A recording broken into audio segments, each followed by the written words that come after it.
starting to see patterns of beliefs. Maybe you're starting to notice that in these problems that you face, it activates certain feelings, negative emotions, negative beliefs about you that keep you limited from changing your situation or strengthening the direction you want to head. So continue to be aware what's coming up for you. Some of you will readily know, I feel not good enough, or I feel helpless. Or it may be a belief about someone else. I can't trust them, they aren't safe. And all those things we can understand, only those beliefs don't necessarily help us get where we want to go. So again, we need to break through them so we have clarity and can make a decision based on choice and strength rather than reactivity.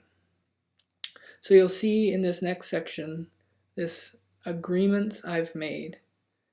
So we hear this term a lot: shame, negative core beliefs, faulty cognitions, automatic negative thoughts, stories. I've heard a lot of names for them.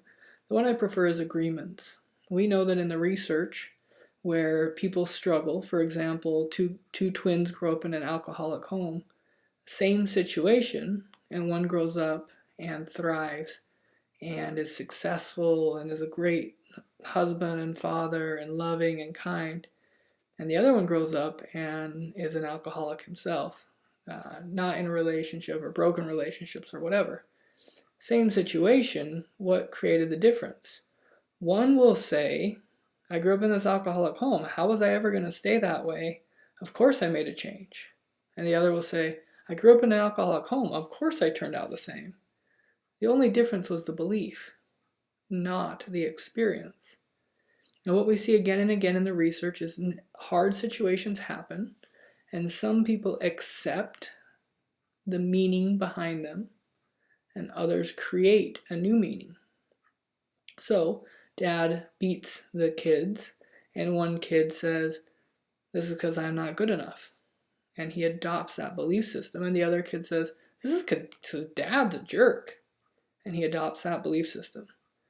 Whenever a thought comes into our mind that it's us, that we're negative, we can accept it or reject it.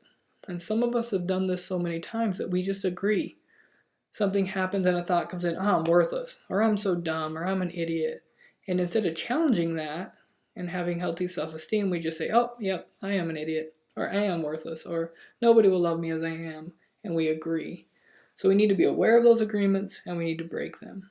These are limiting beliefs that keep us stuck, that keep us from making empowering choices. So I want you to get in tune with these, and this is going to be a core thing that we're going to break through in addition to anger, sadness, fear, hurt, guilt and shame, anxiety, and any of the limiting beliefs that come up in this area of life that you're trying to break through.